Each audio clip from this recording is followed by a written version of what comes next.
The girl was speechless. Every time she vanished in misfortune, she would be reborn on the day of her broken engagement. No matter what kind of life she chose, she would inevitably disappear in the 5th year. After her 7th rebirth, she had grown tired of it all, so she gave up resisting. This time, she was determined to live a peaceful life. At that moment, the prince was preparing to break off the engagement. Anna ignored him and turned to leave. In her previous 6 lives, she had always exited through the front door, so this time, Anna decided to take a different route. But unexpectedly, as she turned the corner, she ran into the emperor who had ended her life in the last cycle, Arnold. Anna was stunned. She called out his name in surprise. Arnold found it strange. It was clearly his first time in this country. How could she possibly know who he was? Anna quickly composed herself. She explained that although it was her first time meeting Arnold, she had heard many rumors about him, so she recognized him at a glance. But Arnold said he also heard Anna call him emperor, yet his father was still alive, and he was only the crown prince. Anna didn't know how to explain. She could only helplessly say that it was a slip of the tongue in a moment of panic. Since she had just been dumped, she didn't have time to linger. With that, Anna walked toward the balcony. In one smooth motion, Anna jumped straight off the balcony. Arnold was utterly shocked. He had never met such an interesting woman. He immediately ordered his men to prepare a horse. He wanted to see for himself what kind of person Anna was. Anna returned home to retrieve her stash of private money. As long as she had some startup capital, she could use the knowledge she had gained from her 6 previous lives to live a carefree life. That's right, Anna had learned many skills in her past 6 lives. In her first life, she traveled the world with a merchant. She was caught in a war in the 5th year. In her second life, she studied herbal medicine to help others, but she was still caught in a war. In the lives that followed, Anna tried out every kind of profession, but no matter where she fled, she would always disappear in the 5th year, because in that year, Emperor Arnold would launch a war, and every time, it would somehow reach Anna. After walking for a while, Anna sighed at how weak this body was. At that moment, Anna noticed the prince had been waiting for quite some time. The prince was still bitter about Anna running off earlier. He had prepared lines for the breakup and her crimes. He had rehearsed them well in advance. He had to humiliate Anna in front of everyone, but Anna couldn't be bothered. After 7 lifetimes of experience, she had become immune to the prince's words.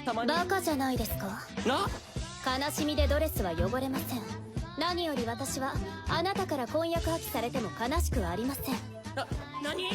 To onlookers, it didn't look like Anna was being dumped. It looked like the prince was being rejected, so he flew into a rage. Hearing the whispers around him, the prince became furious on the spot. Just then, Mary stepped forward. She said she hoped Anna would stop hurting the prince, who meant the world to her. The prince seized the chance to accuse Anna of constantly bullying Mary. He claimed she was cruel and malicious. Faced with such accusations, Anna didn't get angry. She said she would honor the breakup agreement and never appear before the prince again. The prince didn't expect Anna to be so calm. He was so enraged he collapsed on the spot. Seeing this, Mary started bad-mouthing Anna again, but it had no effect on Anna. Instead, Anna gave her a stern lecture. After saying her piece, Anna turned and left. She wanted to start her happy life in this lifetime as soon as possible, but she hadn't gone far when Anna suddenly sensed danger approaching. Her memories as a knight in a past life resurfaced. She immediately grabbed the sword from the man behind her and swung it, but unexpectedly, the opponent was also a master. He actually blocked her strike. Arnold was astonished. He asked Anna where she had learned such swordsmanship. Anna said it was a secret. At that moment, the prince was annoyed by Arnold's presence, but Anna warned the prince to watch his words, because Arnold was the crown prince of the Guhai Empire. The prince was instantly terrified. This is the very one from the rumors. The crown prince who could annihilate an entire knight order alone. A monstrous crown prince. Seeing the prince